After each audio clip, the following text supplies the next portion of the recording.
But while we're waiting, we'll go ahead and get started. Thank you so much for joining us today for this very informative panel. We're so happy to see so many familiar names and faces. My name is Julie Milsap, and I'm the Communications Director at Campaign for Uyghurs. For those who are unfamiliar with our work, Campaign for Uyghurs is an organization that's dedicated to advocating for the human rights and democratic freedoms of Uyghurs and other Turkic peoples who are oppressed by the Chinese regime. We also have an emphasis on empowering women and youth for activism. And today we're very privileged to have some incredible speakers who are going to share information that we hope will result in further conviction to act for everyone here. So as suggested by the title of today's event, Beyond the Statistics, Uyghur Women and China's Brutalities, it's really our hope to allow you to engage on a more personal level with the people behind the headlines that you read about the Uyghur people. We hope that your eyes will be opened further to the ways that China's crimes have affected women in particularly brutal ways. And today we're going to hear from some people that have a lot of wonderful perspectives on the events that are happening, but also have a lot of personal experience. So it's very much our honor to have them here with us today. More than anything, we hope that after listening to what they have to share, you will personally commit to engaging deeply with these issues and joining in the growing number of upstanders who are taking on this evil that has arisen in the modern age. We'd also like to remind everyone that the session today will be recorded. If for any reason you're uncomfortable with having your face on camera, we would encourage you to turn the video off. And then remember that there will be a question and answer period at the end of our session today. So if questions come up while you're listening to the speakers, feel free to hold on to those or to type your questions in the chat box, and we'll have an opportunity to ask those at the end. So with that today, I would like to go ahead and make an introduction for Ambassador Kelley Currie, who is our honored guest today, and she will be giving our opening remarks. Ambassador Currie was appointed the Ambassador at Large for Global Women's Issues by President Trump in December of 2019, and she is also the U.S. representative at the United Nations Commission on the Status of Women. She has held an impressive career in foreign policy, and it is very much our honor to have her here with us today. Ambassador, are you able to hear us now?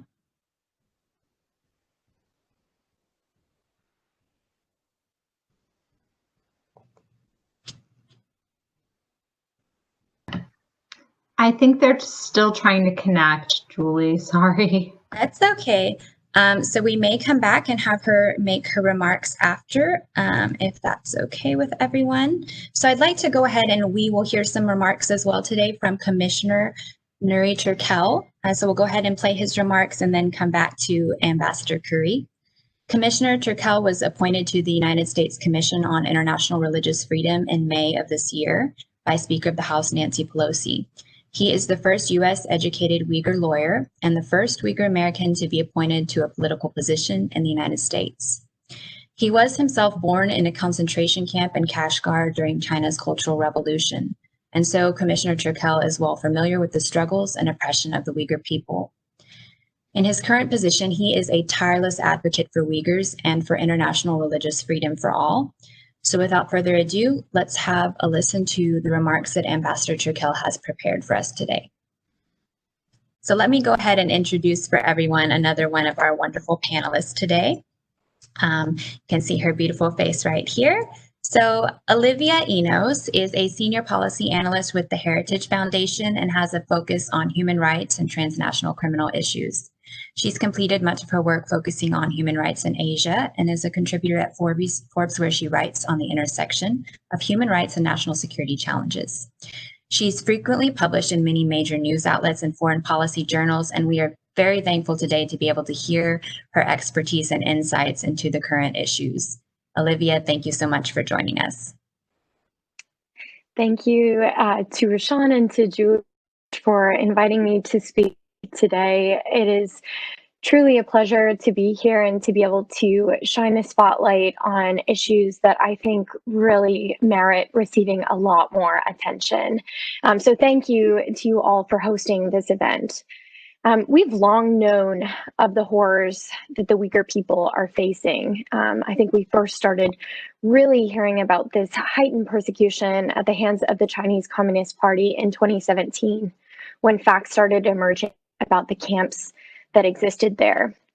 But as hand testimony began to emerge and accompany that information, and that information was corroborated by satellite imagery, the Chinese Communist Party's intent to collectivize, indoctrinate, and effectively erase Uyghur culture became even more evident. And even just over the past several months, what precisely is transpiring, what's taking place, is becoming clearer and clearer. The groundbreaking Jamestown Foundation report, which was based in large part on Chinese government data and produced by Adrian Zenz, revealed the extent to which the CCP will go to in order to ensure that a small, maybe even non-existent next generation of Uyghurs exists. And the individuals who bear the brunt of many of these horrific policies are Uyghur women and Uyghur children, including unborn babies. In examining the definitions of both genocide and crimes against humanity, I believe that based on open source data alone, Uyghurs in China may be facing both atrocities. As we examine the definition of genocide as well as crimes against humanity, I want to especially draw attention to the plight of Uyghur women. And I think as we go through these various definitions, you will realize just the extent to which they're being harmed. Genocide is defined in the UN Convention on Genocide as the intent to destroy a group in whole or in part by committing the following acts. And that group is defined by ethnic, religious, racial, or political grounds. And the acts that can be committed are fourfold, and I'll cover them kind of more condensed in three. The first is killing. While an unknown number of Uyghurs have been killed while in detention, we do have resources through both the Congressional Executive Commission on China, as well as open source reporting, including from Chinese officials just last year, that at least 150 Uyghurs perished in just one political re-education facility alone. And what's critical is that I think oftentimes genocide is assumed to be only covering massive deaths in scale. And while we don't know the total number of deaths of Uyghurs inside these internment facilities, we do know that it's taking place. And the definition of genocide does not require mass numbers of deaths. It just requires the intent to destroy a group. The second area that I wanted to focus on is the purpose of eliminating a group, as well as combining with the goal of preventing births. And I think that this sort of second prong here is where the most amount of evidence exists. Adrian, in his report, documents that 80% of Uyghur women of childbearing age in southern rural prefectures in Xinjiang are supposed to be subject to either forced sterilization or forced implantation of IUD devices. That's 80% of childbearing women. Zenz believes that it may be closer to 90% of women who have been subject to these horrific abuses completely against their will. And beyond this, we see open source data that also suggests that Uyghur women are being subject to forced abortions, particularly if they fail to comply with the Chinese Communist Party's arbitrary birth spacing requirements, which generally require Uyghur women to wait between 3 and 4 years in between having children. This type of restriction means that children that are had in the in-between, so not 3 to 4 years apart, are often subject to forced abortion. And there are even really horrible stories coming from Radio Free Asia that children that were actually born have been subject to infanticide at the hands of the Chinese Communist Party. If 80 to 90% of Uyghur women of childbearing age are being subject to forced sterilization of some sort or another, then what will become of the next generation of Uyghurs? This is the question we should ask ourselves. Third, the additional aspect of genocide is separating children from families. And as I looked into this more, I realized how long this policy really has been going on. This is separating children from their mothers and fathers, whether those mothers and fathers are held in detention or otherwise. And many of these children are being sent to so-called kindergartens or preschools that have live-in boarding school-like conditions, where they're essentially being indoctrinated in the will of the Chinese Communist Party. This is extremely concerning, especially since these are hardly schools, not when you consider the fact that they are often surrounded by fortified walls and barbed wire, and that there's surveillance that watches these children 24 hours per day. The same evidence that exists in favor of calling a spade, that genocide may be taking place against Uyghurs can be applied to arguments for crimes against humanity, even though many of those arguments overlap in their additional aspects of the crimes against humanity definition that I won't necessarily go into. I would say cross-apply all of the arguments I just made to make the case for genocide, put them in the context of crimes against humanity, and you see massive collectivization of Uyghurs. Of course, there's between 1.8 and 3 million Uyghurs in the camps. And according to the Caracox list, the #1 reason for internment inside of these camps is for failure to comply with the birth planning requirements that the CCP has arbitrarily instituted. And this is something that's highlighted also in Adrian Zen's groundbreaking report. It's shocking that a personal decision about how many children to have is something that the Chinese Communist Party believes it has a stake in. Personal family matters should be just that, personal. And people should be able to have children whenever they want. Again, we women are bearing the brunt of this as they are being subject to forced sterilization, forced abortions, and even having their children taken away.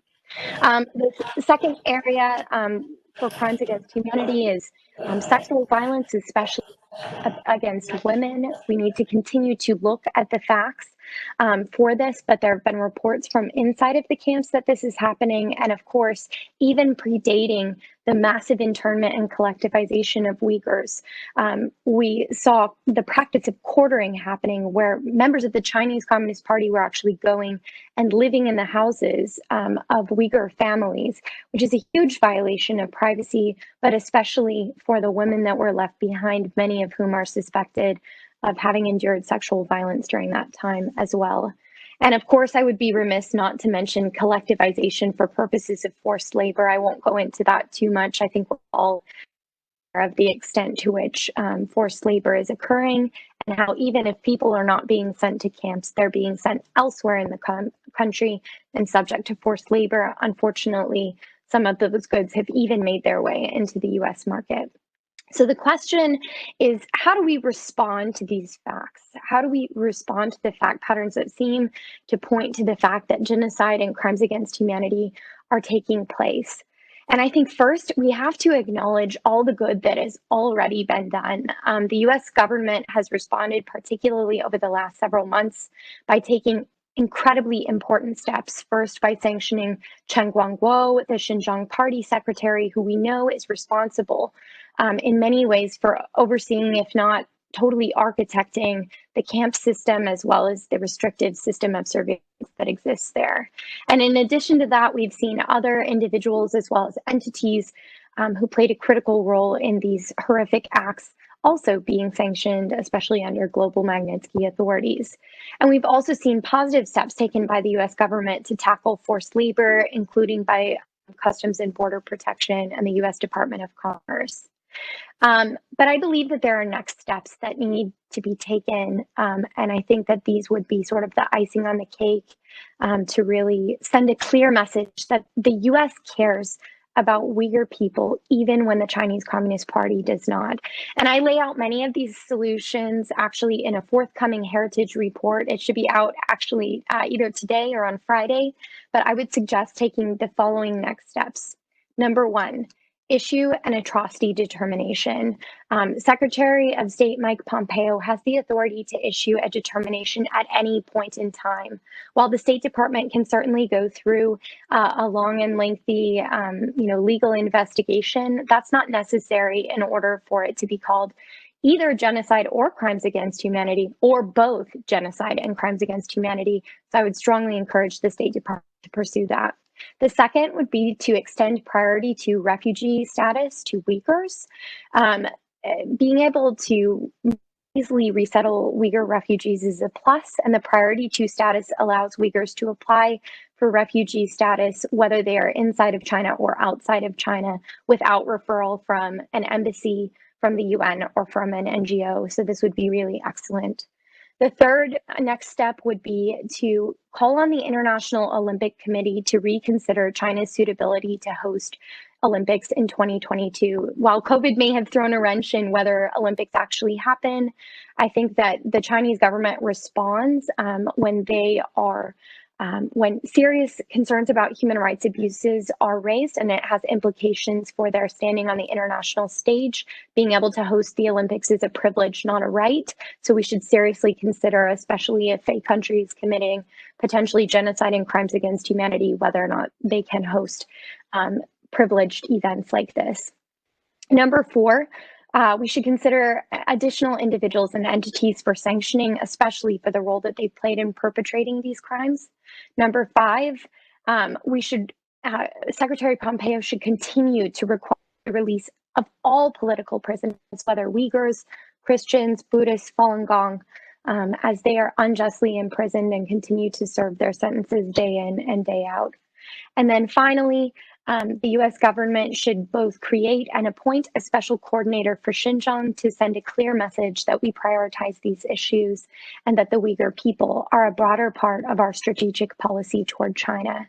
So with that, I'll close and happy to answer questions later on. But thank you again, both to Rashawn and to Julie. I'm looking forward to hearing the remarks of the other panelists. Thank you so much, Olivia. That was a fantastic overview of the situation, and we all heard those really insightful recommendations. So I'm sure that this will bring some wonderful questions that you can all, as we mentioned earlier, be sending in the chat or holding on to for the end of the presentation when we will have an opportunity to ask Olivia more. So thank you so much. Let me check. Ambassador Currie, are you on the line? I am. But it's very difficult because I'm in as a participant, so I'm not really sure why I can't start my video. Okay, well, if you don't mind, we would love to have you give your remarks via audio. We can all listen in, and that would be fantastic. Okay. I guess that's fine. Sorry, I was really looking forward to being able to see to participate fully in this and to be able to join you in this virtual meeting. But thank you so much for having me here. I do appreciate that very much. It's really wonderful always to be on a panel with my friend Olivia Enos from the Heritage Foundation. Olivia and I have worked together on a number of these very challenging, grave human rights situations, and I appreciate especially the very specific, detailed and actionable recommendations that Olivia comes forward with. I apologize for being late. I was having, the previous meeting I was participating in also was running late. And I also am happy to be on a panel with my old friend, Nuri Turkle, who we've worked together for many, many years. I'm so grateful that he's part of our U.S. Commission on International Religious Freedom and is now a commissioner there and is serving our country in that way. It's really wonderful. Zumrat and Ziba and Javlan, thank you so much for your courage, for the bravery that you've shown in coming forward to talk about your experiences and your family members. Zumrat and I have been on have been on panels together before, or have been involved in previous events together, including about a year ago when an event that my then office organized in New York where we were able to hear Zumrad's stories of what had happened to her and her family. And so it is really critical, and I deeply appreciate the Campaign for Uyghurs organizing this event.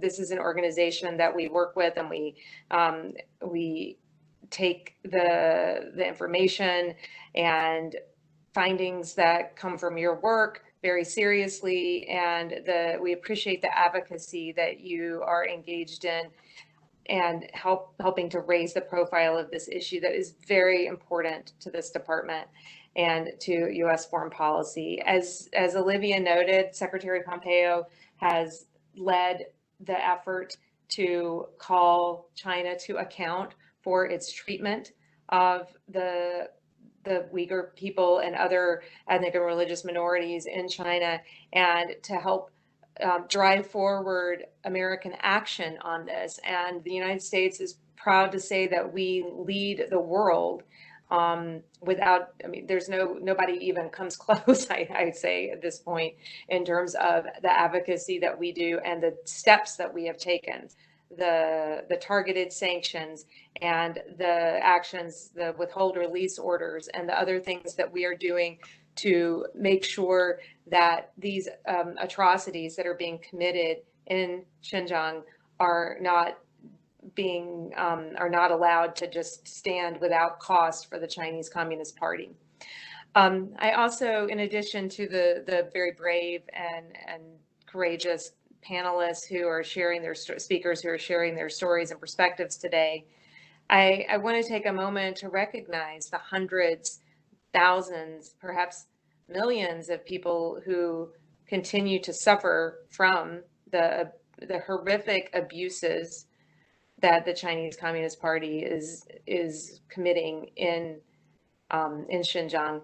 And we know that the entire population of Xinjiang has been terribly affected by the mass surveillance, by the repression, the coercive aspects of the policy, whether it's the family planning and population aspects or the crackdown on religious practice and belief, that these affect all of the people in the Uyghur community, in the other religious and ethnic minorities in Xinjiang are deeply affected by these horrific acts.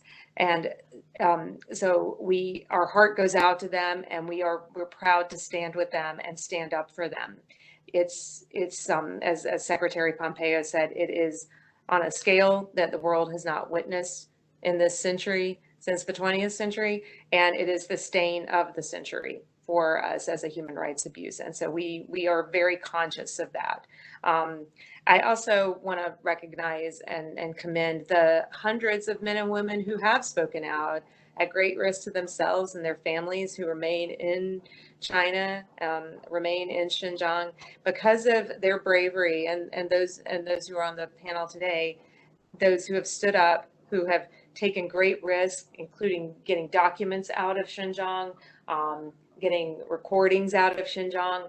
These people have helped the world to see the scale and scope of these atrocities and to understand what we are seeing.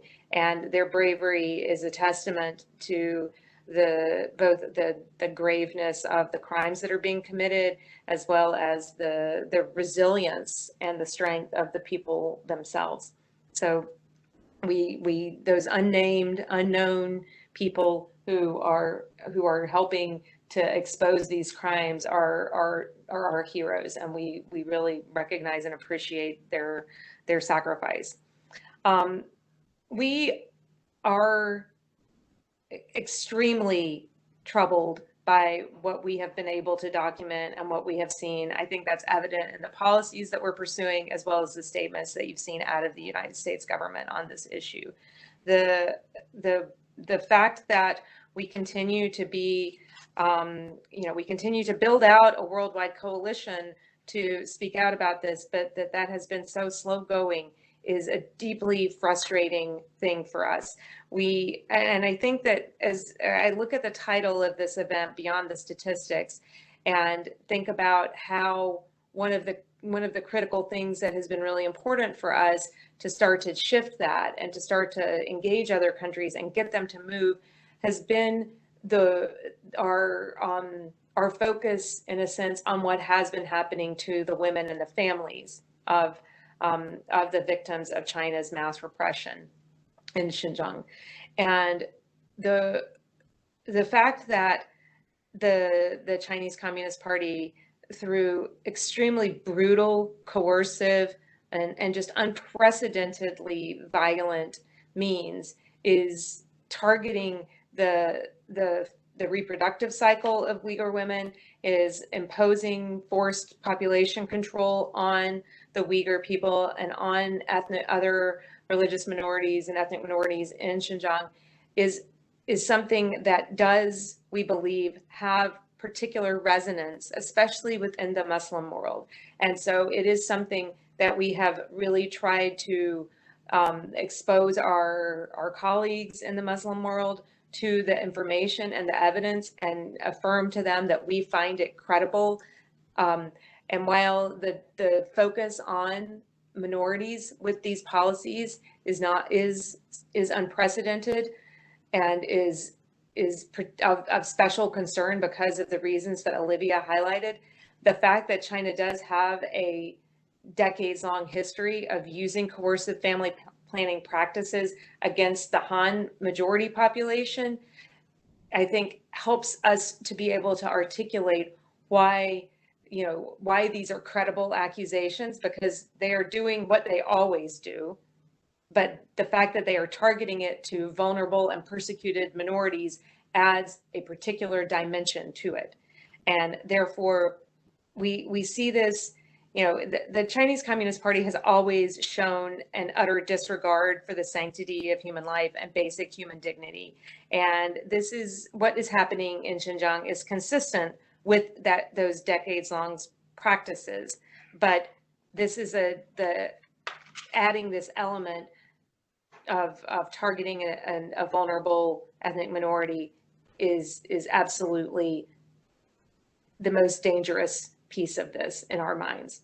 So we've looked very closely at the reports. We believe that they are consistent with, as I said, other things that we have seen in the past.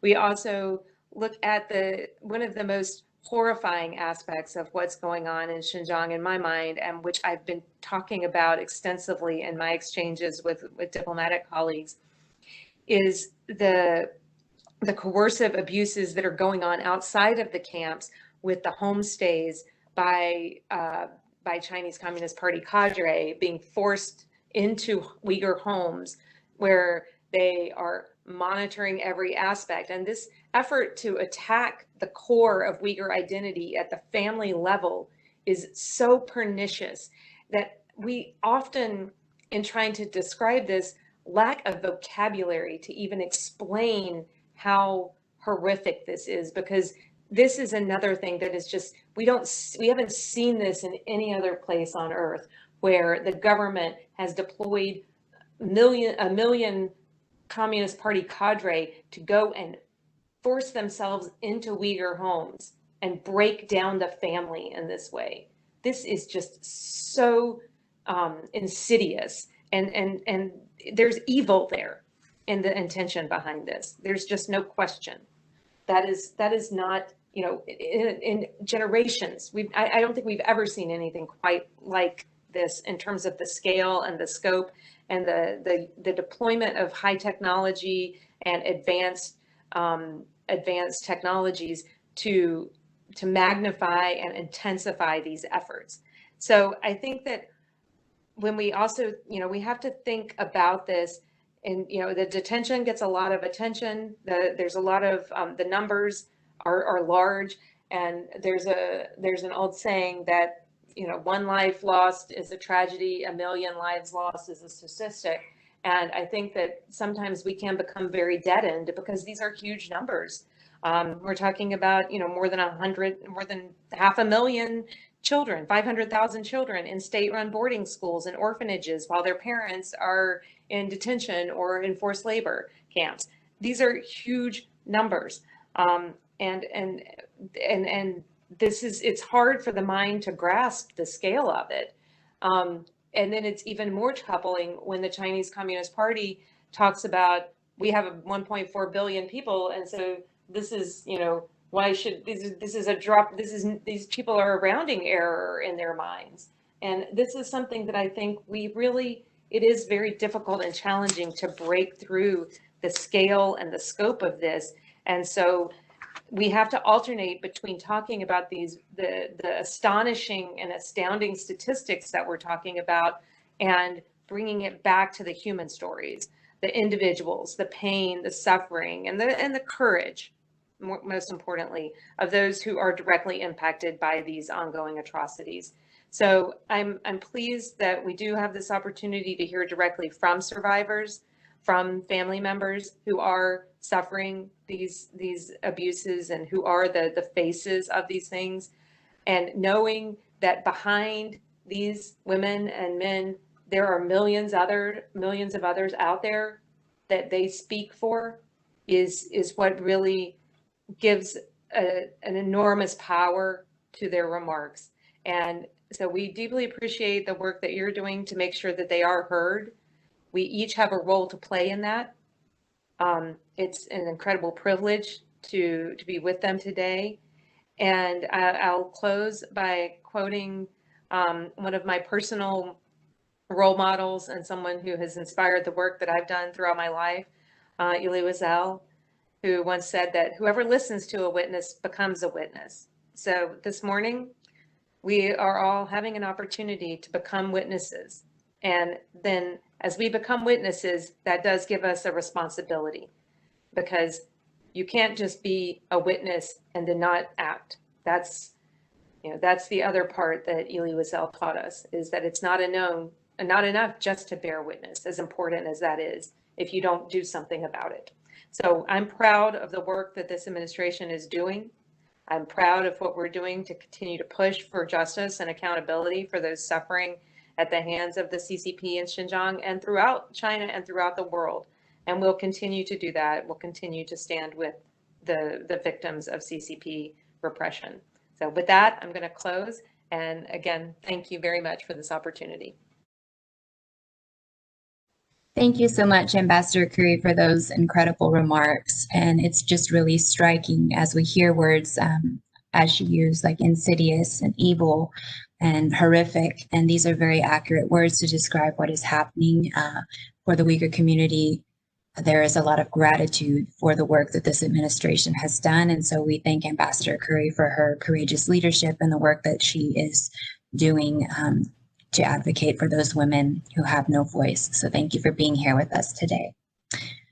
We will take the opportunity now to hear from Commissioner Turkel, who has another perspective coming from that administrative side regarding the current state of atrocities. I'd like to begin by thanking Campaign for Uyghurs for inviting the U.S. Commission on International Religious Freedom, or USCIRF, to participate in this event. I am sorry I could not join the panel for the live discussion, but I am nonetheless honored to speak with you. The title for this event is critical reminder that the focus of our religious freedom advocacy is not reporting the number of people, victims each year, although that work is important. Rather, we do this work because to try to help the real people suffering every day. I should know I used to be one of those statistics. I have obviously come a long way since then. I was honored when Speaker Nancy Pelosi appointed me in May of this year to serve as the first Uyghur American Commissioner on USCIRF. USCIRF has an important role advising the President, members of Congress, and the rest of the US government about the promotion and protection of religious freedom abroad. It has given me a platform to continue advocating for Uyghur Muslims, as well as to lend my voice to the cause of other victims of persecution around the world. By now, we all know that since July 2017, the Communist Party has detained at least 1.8 million Uyghur and other Turkic Muslims in concentration camps, where they have suffered torture and appalling conditions. We know some of the names of these individuals through the advocacy work of Campaign for Uyghurs and other human rights organizations. There are probably thousands of victims whose names we will never learn. We also know that Chinese authorities have separated at least 500,000 Uyghur children from their families and put them in state-run orphanages, where it has forced them to speak Mandarin Chinese and attempted to brainwash them into supporting communism. We can only imagine how scared and confused these Uyghur children must be. We know that at least 80,000 Uyghurs were sent to work in factories across China against their will. USCIRF commends the US government for taking actions on these issues by banning imports from Chinese companies suspected of using forced labor. We urge Congress to take the next step and pass Uyghur Forced Labor Prevention Act. But sadly, even if we act now, the Chinese government's slavery program will still have destroyed the chance for thousands of young Uyghurs to pursue their professional dreams. We know, thanks to the work of Adrian Zenz and others, that Chinese doctors have forcibly sterilized thousands of Uyghur women, leading birth rates in the Uyghur region to plummet 24% last year. We will never know what those mothers would have named the children that they will never have. Many Uyghur women are also being sold off in forced marriages, being raped by men they never met, bearing children who once belonged to them. Meanwhile, their hair is being shaved and then sold as wigs around the world. A team of scholars at Stanford University has argued persuasively that the Communist Party's actions against the Uyghur people constitutes genocide under international law. It is important that we use that term in order to convey the scale and horror of what is happening in Uyghurs' homeland, East Turkestan, that Chinese calls Xinjiang Uyghur Autonomous Region.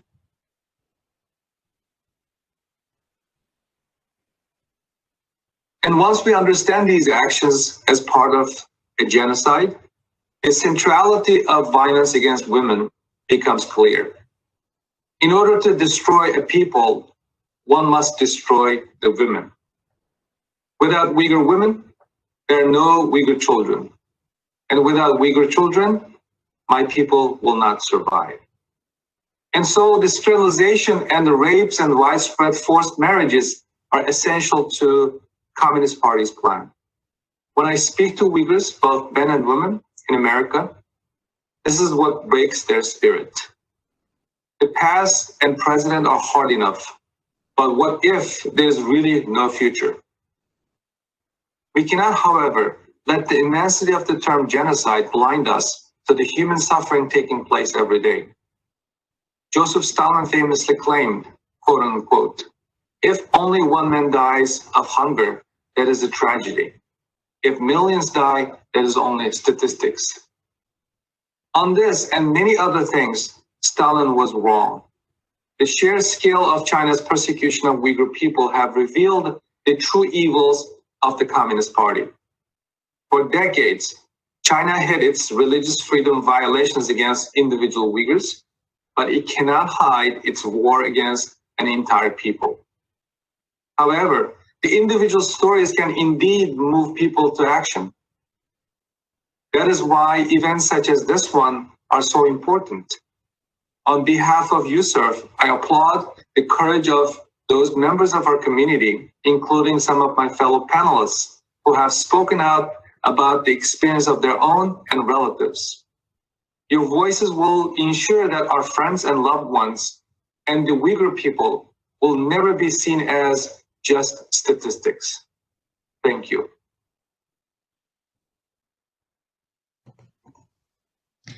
So with those also likewise incredibly insightful remarks by Commissioner Turkel, we want to take this time now to ensure that when we are learning and educating ourselves about the Uyghurs, that we are taking the time to listen to these individual voices and the ways that they represent the reality of the atrocities that are happening.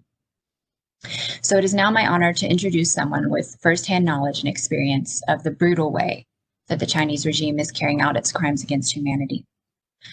Zumrat Dawood was herself detained in the concentration camps and finally able to secure release through the tireless efforts of her husband, a Pakistani citizen. So please listen to her experience through the statement that she has prepared.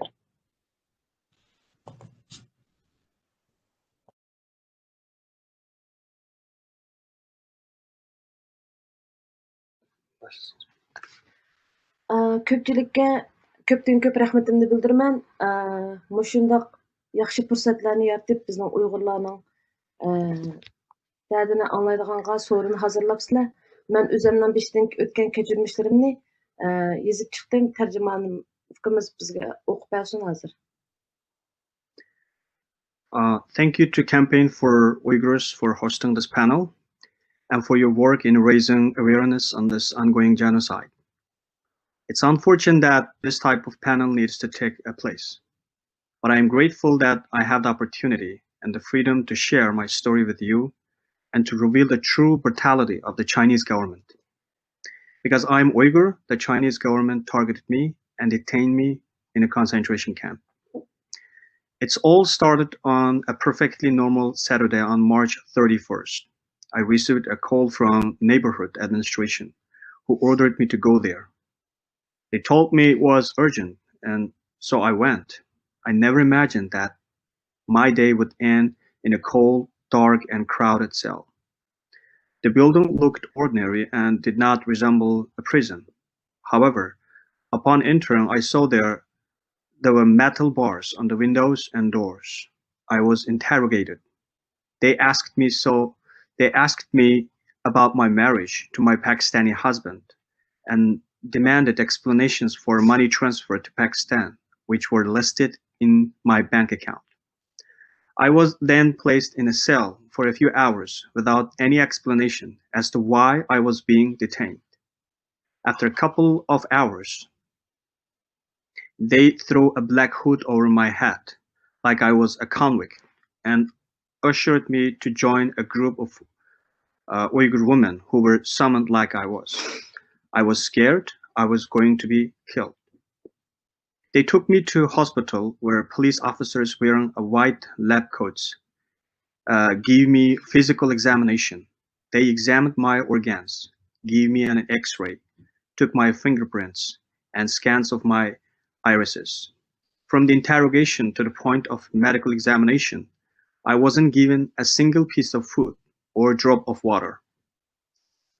I was once again covered with the black hood and taken to Basin Training Center. By the time the hood was removed, it had already gotten dark. Upon arrival at the concentration camp, I was asked to undress and change into prison clothes in front of 3 male police officers. I was cuffed with 5-kilogram shackles and placed into a dark cell. I shared the cell with over 30 other detainees. We had a single bathroom to use between all of us. There were cameras everywhere, monitoring our every move. Because the cells were so small and cramped, we had to take turns sleeping. We were then waken up at 5 in the morning and given a minute to wash up. Those who weren't quick enough were punished. We had to remain silent, and cellmates were not allowed to talk to one another.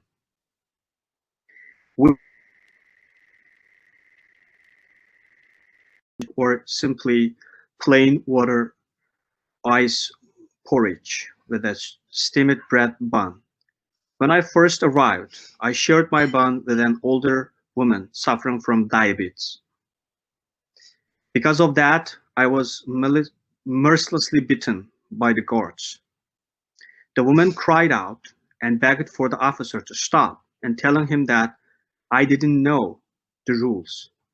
From the pain of the blows, I groaned, "Oh God," to which the guard responded, "Call your God now. If your God is so great, he should rescue you now." And he beat me more. The women I was interned with were innocent and committed no crime. They were all different ages, backgrounds, and professions, including doctors and teachers. The Chinese authorities claim that these camps are to educate Uyghurs and teach them Chinese. This is a complete and total lie. It is a facade made to fool the world. All we did was sing communist songs and memorize government papers. Even before we were given our tiny rations of food, we had to further humiliate ourselves by first praising and giving thanks to CCP and Xi Jinping, giving praise and appreciation to the party and Xi happened multiple times a day. The teachers would tell us that there is no such ethnic group as the Uyghurs. They are all part of the Chinese group. This was the kind of propaganda they taught us in order to make us reject our ethnic identity. These lessons took place every day from 2 to 4. The police took us from our cells into what looked like a classroom. However, in this classroom, we were separated from instructor by a metal cage, which would protect him from us, as if we were actual criminals who would really harm or kill someone. I suppose this was their attempt at preventing us from attacking them. With the starvation diet and the unknown medications we were given, we were lifeless, not to mention the 5 kilo shekels that restrained us and the 24-hour surveillance and cameras placed at every corner. What could we possibly do? We didn't even have the energy to hurt an insect, let alone another person. Time was at a standstill. When I was there, I didn't know how much time passed, or when and if I was ever getting out. We were administered unknown medication. There was a white pill that we had to take every day. They monitored us and made sure that we all took it. The medication made us feel extremely lethargic, and we noticed that our menstrual cycles stopped. To this day, my cycle has not returned. On the top of the pill, we were also injected with an unknown substance once a week. In 2 months that I was detained, I was injected many times. They claimed the injections were a vaccine against infectious diseases. Once you got injected, you feel totally empty. Even thought of my children didn't come to me. My daughter was 5 when I was detained, and I could barely remember her. I didn't think of my father, my children, or my husband. My thoughts were only about survival and not getting killed. I actually believe I got addicted to them. I still feel the effects to this day. I crave the injections when I am feeling extremely stressed. While I was locked away in the camp, my husband, Imran, was doing all he could to get me out. In that time, he became a true witness of the systematic oppression that Uyghurs face. Since the first time I went missing, my husband went to all levels of government and legal bodies in Urumqi and Beijing. He organized groups with other Pakistani husbands whose Uyghur wives were taken by the Chinese government, and they would go to protest and petition at the Pakistani embassy in Beijing. Because of their persistence, the Pakistani authorities promised to aid them in recovering their wives, so long as they didn't make authorities. I was released after 2 months in detention. Once I was released, the Chinese authorities claimed that I had violated the birthing plan by having a third child and was fined 18,000 RMB. It is equivalent to about $2,650 for having a third child. After paying the fine, the authorities forced me to get sterilized. They told me that I should be thankful to the Chinese Communist Party for giving me this surgery for free. I was scared to refuse and underwent the operation. Staff from the neighborhood administration and the birth planning office took me and 5 other Uyghur women, aged 20 to 30, to an operating room at the Epidemic Prevention Center in Urumqi's High Technology District. I felt like I was being taken to slaughterhouse. The procedures started with me being hooked up to an IV, which made me lose consciousness. When I awoke, I was in horrific pain. I looked around and saw other women around the room with me who were crying in pain also. There is still so much that I cannot bring myself to speak about. What I share with you now is with the purpose of teaching you and explaining to you the truth of what is happening in East Turkestan. Just imagine what I went through and understand that millions more are going through that same thing. And it gets worse. What you see in the news and what I have just shared is a fraction of what is really happening. Please study this, research the topic, and read through the proof. There are testimonies, videos, pictures, Chinese leaked documents. There is absolutely no excuse for people to remain ignorant about it, and refusing to take action is complicity. Because of the lack of concrete actions, Uyghurs die every day. These people cannot be ignored.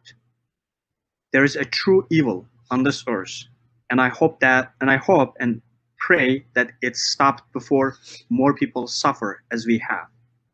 I plead every country in the world, the UN, International Human Rights Organization, please help save our people. The Uyghurs and other Muslims are facing genocide by the Chinese regime. How can China be allowed to get away with this? We are crying out for help. Please listen and respond. The Uyghurs deserve to be free. Thank you very much.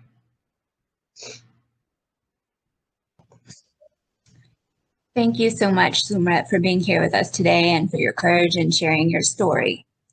Even for those of us that hear these stories quite often and work in the realm of human rights, this is incredibly weighty.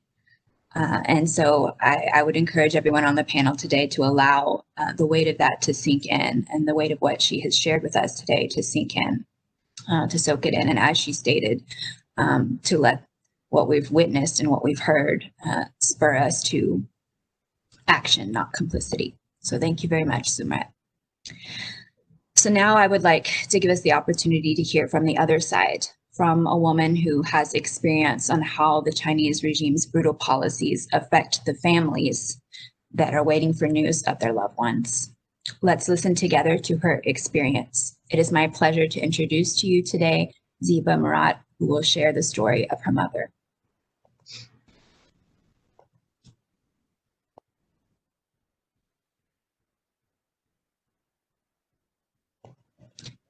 Ziba, you need to unmute if you click the microphone.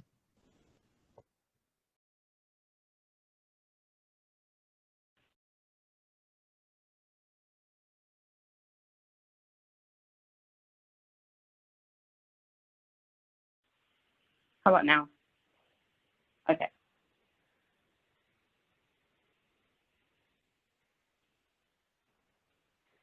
Thank you for the opportunity to speak. I'm both honored and saddened to be here today.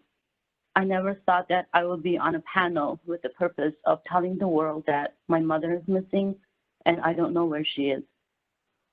It sounds unbelievable in this modern day and age, but this is not a joke. It's the reality for me and the reality for many of my fellow Uyghurs in diaspora. My mother, Gulshan Abbas, was taken from her home to the concentration camp on September 11th, 2018. Yes, tomorrow marks her 2 years anniversary of her disappearance.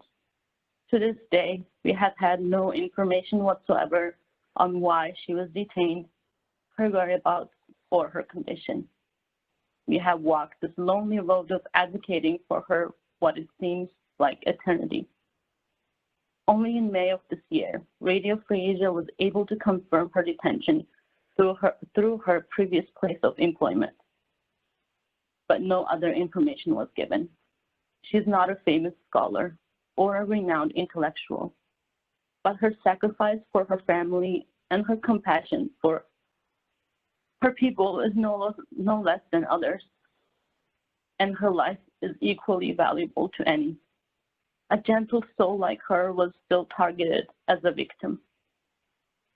She was used as in collateral to punish us, the ones who dare to speak the truth. She does not have an inch of malice in her. So the fact that a benevolent human like her, suffering in a jail cell, helpless and voiceless, makes me sick. I couldn't think clearly for months after her disappearance because I just couldn't believe what had happened to her. She's a retired medical doctor, a non-political individual, speaks fluent Chinese, and has always lived a quiet life of good rapport. She retired early because of her poor health. For the past 2 years, she has been in a detention with no visitors allowed and having no access to lawyers. Just imagine being in a cell without anyone coming to see you for 2 years. I can't bear to keep imagining my mother like this. My daughter was 3 months old when my mom was taken. And since that day, instead of feeding my baby, cuddling with her, I looked for my mother. I sought answers about her whereabouts and what had happened to her. Now my daughter is 2. Instead of reading her or taking her to the parks, I found myself walking in the halls of Congress, still seeking for help, searching for answers. I wouldn't wish this on my worst enemy. We are tormented by the lack of news and inability to hear her voice. These 2 years have resulted more pain, mental stress, and a trauma than any individual should be ever subject to. I cannot describe the pain we go through every day. This had a toll on both me and my sister as a new mothers because parenthood was something that we always thought we would be sharing with mom. We deserve to be heard, here, there to give us a guidance and be part of raising our kids. But the Chinese government took her away from us. They are depriving people from their families and their happiness. No one can understand what my sister and I are going through, what my people are going through. They just simply can't. I wish more people could try to. I live in the land of the free, but I can't be truly free because my mom is not. Uyghurs in diaspora are living in a torment, having to face the torture of no news or hearing news that are far about family members dying. Every time this happens, it sends a ripple of fear throughout the entire community. And this fear of repercussion has been used to attempt to keep us silent about the Chinese government's crime. The impact on our community mentally and physically is devastating, and we aren't able to escape the burden of guilt, even though this should be on the Chinese authorities. We worry that our silence will not help our loved ones, and also that our voice speaking out might condemn them to further suffering. But I cannot be silent.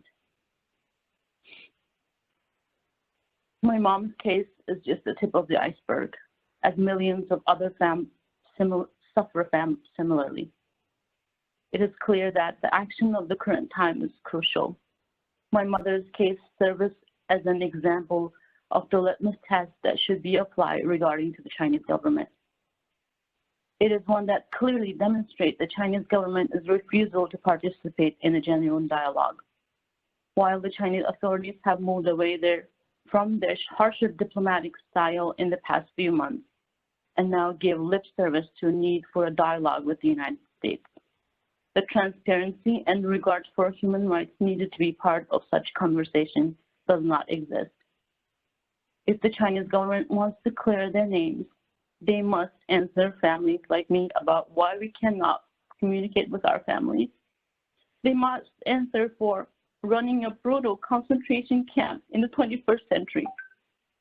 They must answer why the children and the grandchildren are living lives of torment without their parents and grandparents. I am grateful for the sympathy that has been shown to me, to my family and the Uyghurs who are suffering.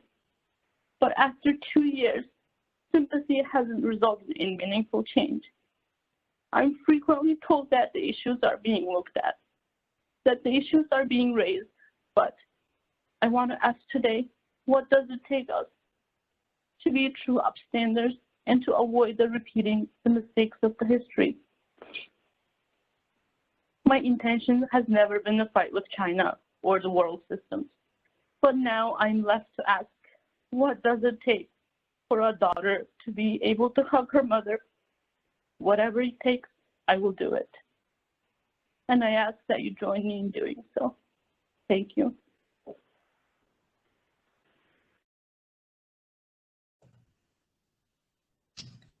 Thank you, Ziba, for sharing your very personal and painful testimony with us. It's very fitting, actually, that our panel today has been able to be held coinciding with the 2-year anniversary of Ziba's mother, Dr. Gulshan Abbas's disappearance. And we sincerely hope that Ziba and her family and millions of other Uyghur families will not have to suffer much longer this unjust agony. Unfortunately, our other panelist, Javon, didn't join us today, but his story also likewise echoes the themes in Ziba's about unjust extrajudicial atrocities that his mother and millions of other Uyghur mothers are victims of. As you, the audience, have heard today, the situation that the Uyghurs are facing is absolutely brutal. And so we want to take the time now to move into a question, a time for us to engage personally with the issues and to ask questions. So I want to start today with a few questions that we have received previously before moving into any others that are sent in the chat as well. And so Ambassador Currie, if you're still on the call, we received a question that perhaps you can answer.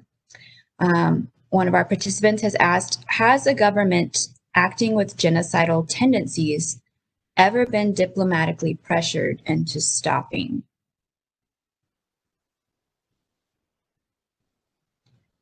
If Ambassador Currie is not able to hear, perhaps Olivia might be able to answer this question as well with a little context. I'm here, Julie. I'm Okay. sorry. It just took me a Great. minute to get to unmute. Okay, perfect. So in my personal experience, the international community has not done a great job of dealing with this. And I look at some of the recent experiences we've had since, there's a lot of talk about never again. And then we see that we saw what happened in Cambodia, we saw what happened in Rwanda, we saw what happened in Srebrenica. We've seen what happened to the Yazidi and other minorities in Iraq and Syria, and so we're actually, despite the fact that we are now celebrating the 75th anniversary of the United Nations Charter this fall, and the whole purpose of that organization was to keep this sort of thing from happening. I've seen myself how deeply paralyzed the international community actually becomes when they are called to respond to mass atrocities.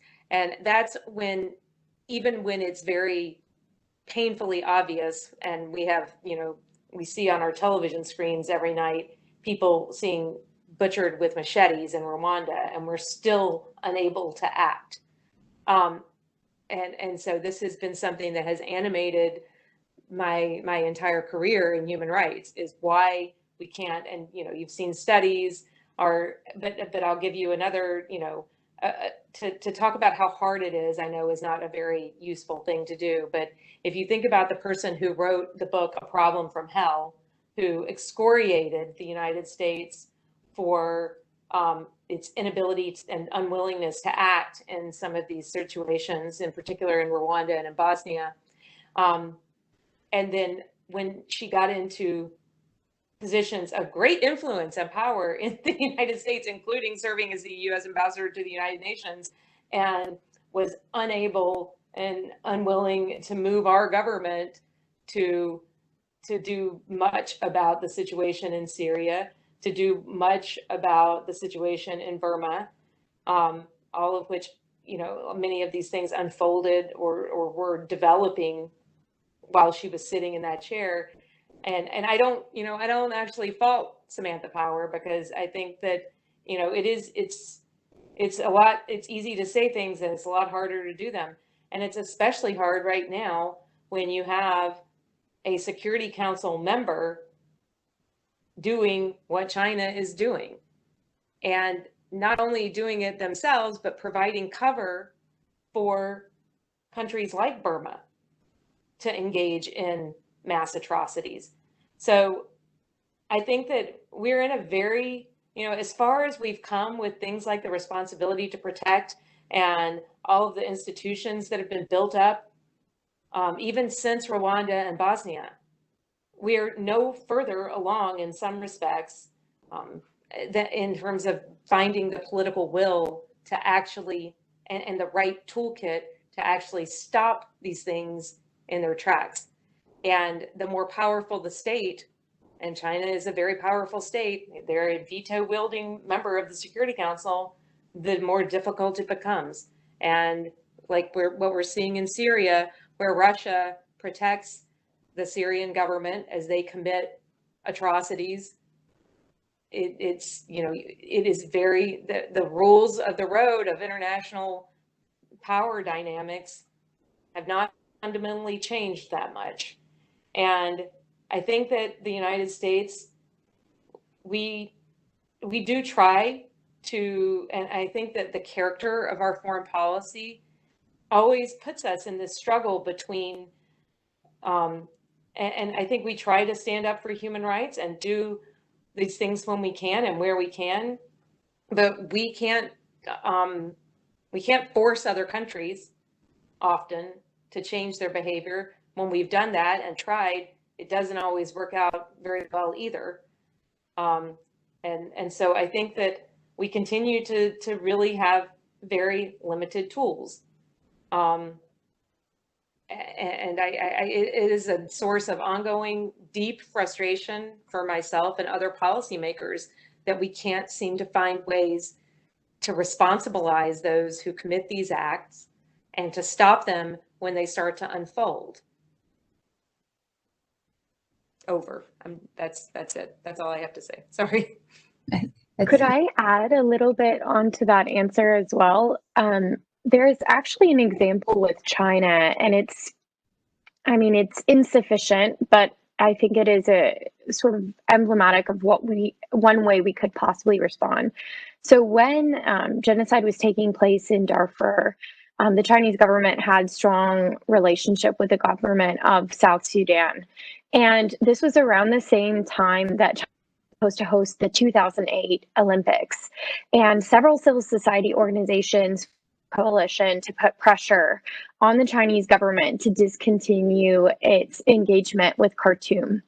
And while the Chinese government was not necessarily willing to support a lot of the more bold statements that were being made at the UN during that time, it actually did slow up some of engagement with Khartoum in the face of that international pressure, especially when those groups were pressing on the Chinese government's ability to host the 2008 Olympics. So we have a similar set of conditions where, genocide and crimes against humanity are likely taking place in Xinjiang. And so we should use some of the momentum around the Olympics to potentially put pressure on the Chinese government. And then I would just add, one more point to sort of, I think, augment what Ambassador Currie was saying. Kelley, it's nice to hear from you and share the stage with you again. But is that one of the challenges in holding individuals accountable has been the failures of the International Criminal Court to actually hold actors accountable. There have been a very limited number of cases, primarily in Africa, against African leaders for human rights violations. And following through on those judgments have been few and far between. So one of the recommendations actually in my forthcoming report, and even on a previous report that I wrote on Xinjiang, was for the US government to potentially explore alternative legal and judicial mechanisms holding bad actors like the Chinese government accountable when they do engage in genocide, crimes against humanity, or other severe human rights violations. Thank you both so much for the insights on that. Another question that we have that I'll leave open-ended, and any of our panelists that feel they would like to answer can respond, was just people who are hearing about perhaps the failures of the international community, but also who are wondering, as an individual, what a few tangible actions might be that they can take to help push this issue or to help the Uyghurs, things that are impactful and that will encourage change starting on an individual level. So if anyone has any thoughts they'd like to share on that, I'll open the floor.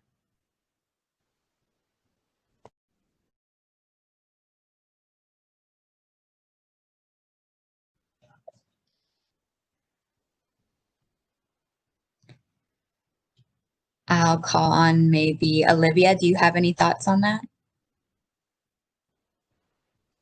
Is the question what individuals can do themselves?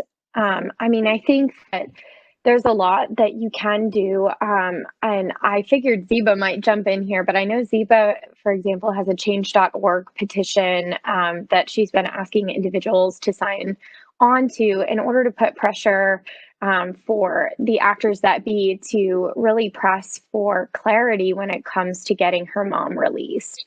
And I think like being able to even call in, you know, to representatives or otherwise, you know, talking and telling them that you're concerned about what's going on in Xinjiang. A lot of the wonderful action that we have seen, you know, has been emanating from Congress when it comes to the response. And members of Congress often don't act if they don't have constituents that are actively putting pressure on them, you know, to take action. And so I think, you know, perhaps that's another way that individuals can be active.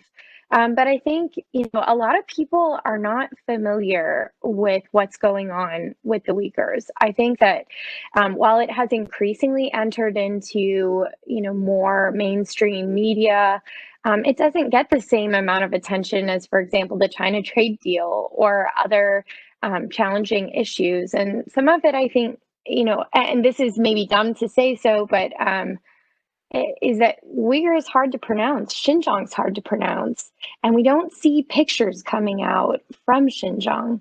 And I think, you know, testimonies like the ones that we heard today really make it more personal. People realize these are real people whose lives are being ruined by the actions of the Chinese Communist Party. And the reason why we make policy in the first place is to alleviate the sufferings of people and to be a voice for the voiceless when they cannot speak for themselves. So I think organizing more events like this, being personally activated and taking action where you can are a couple of things. And then, of course, I listed a ton of various policy solutions that will be in reform that would be more for government folks to consider. Fantastic. Thank you so much, Olivia. And she did mention that the Heritage Foundation will have that report coming out. So we'd encourage everyone who's on the call today, they can check that out. I did see that we have a comment in the chat as well, just saying they don't think that this issue has enough media attention. So we've certainly touched on that. Yes, that is the case. And unfortunately, so yes, trying to collaborate with news outlets and for individuals to continue educating those around you is extremely important. Okay, I have a question here that's for Zumret. Zumret, is she still on the call and able to hear? Okay, this question. Yes, we are. Okay, so we had a question for her that says, what is one takeaway, if you could summarize, that you hope people will have after hearing your story?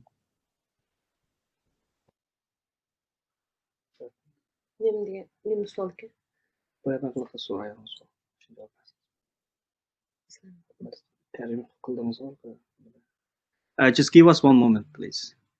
I'll have to explain her. Okay, we'll come back to her in a moment. In the meantime, if anyone else has any questions, we have about one or two, and we still have perhaps a couple minutes for a few more if anyone wants to send some. I do have one. Sure, go ahead. Yeah, thanks. I'm Maria Elena. I am a journalist, freelance journalist from Italy. It was just a question as well for Numramhet, so the first witness. I didn't understand properly the period of her detention, so when she was taken, and I think she was detained only for 2 months, but I didn't get the date, so if she could repeat, thanks. Sure. So the question is, when was she detained for those 2 months? What were the dates? Okay.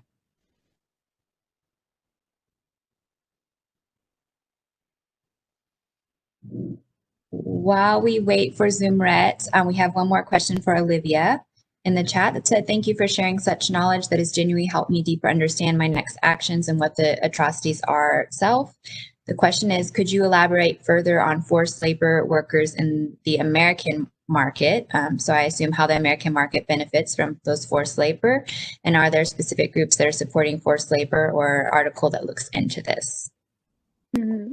Yeah, there's definitely resources out there. I always forget the exact name, but there's a group called ASPI, I think, ASPI, that did a really phenomenal report on forced labor in Xinjiang. It goes into great detail about how individuals are being taken from their homes, converted from white-collar professionals to blue-collar professionals, and then essentially dispersed all throughout China.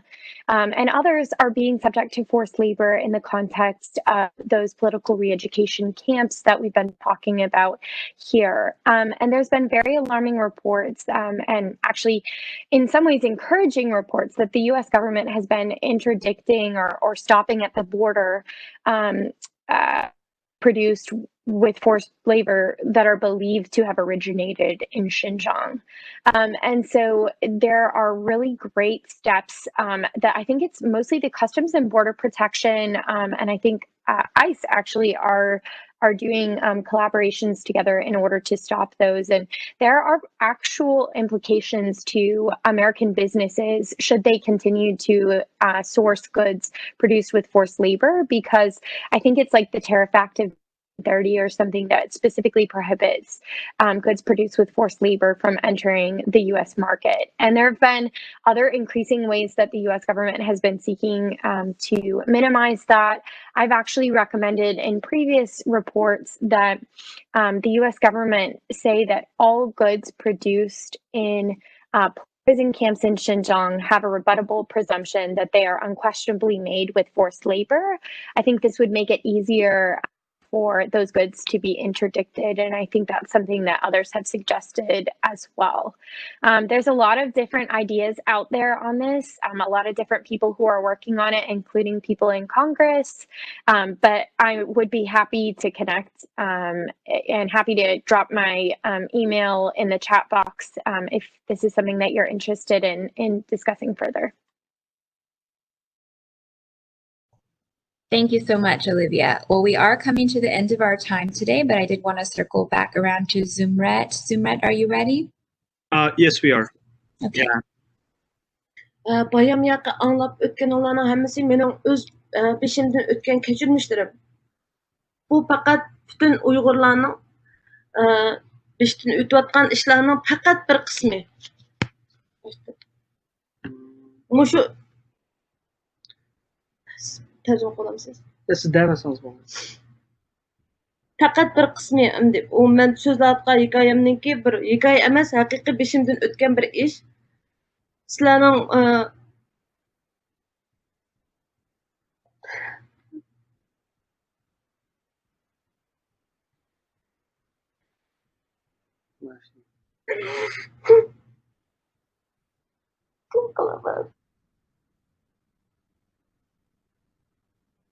She already told me what she wants to say, because of the emotion she lost her train of thought. So I can express what she wants to say, if you don't mind.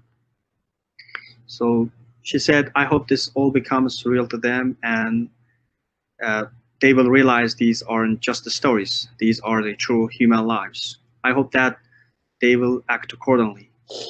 I've shared my story with you today, and even what I told you today is just mere the fraction of what has happened. I want people to truly understand this is the true reality for the millions of Uyghur people. We do not deserve this, and there is no excuse for this going unaddressed or unpunished. Each and every single person on this panel can make a huge differences, and the lives of millions of Uyghur people will depend on us to take actions to end this, the greatest atrocity in the 21st century. After my time in detention, I was weak, fragile, and frightened. However, I choose not to be silent and let the world know what's going on in East Turkestan. So I lost my father because of the speaking of truth in America, but I know that I cannot be silent, and my people need to be heard, and they deserve to be heard. So I know that this story had to be told, and I need to open the eye. I need to know. I need to open the eyes of people around the world to this the greatest atrocity we have ever seen. Thank you very much.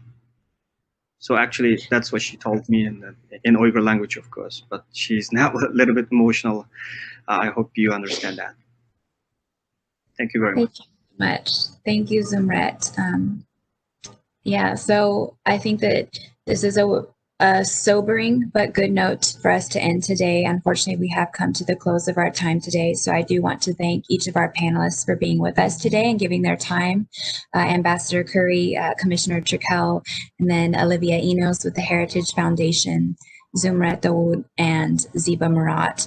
Thank you so much for taking the time to enlighten us, to share your stories. We do hope that this has been eye-opening and that it will inspire each person on the panel today to engage further with these issues. We've put our contact information in the chat, and everyone will receive a link to the presentation and be put up on our YouTube channel later so you can watch it, and we encourage it to share. But thank you so much to everyone who came today. Thanks again to our panelists, and we hope to see you at our next event. Thank you. Thanks. Thank you. Thank you. Thank you. Took them on. Thank you.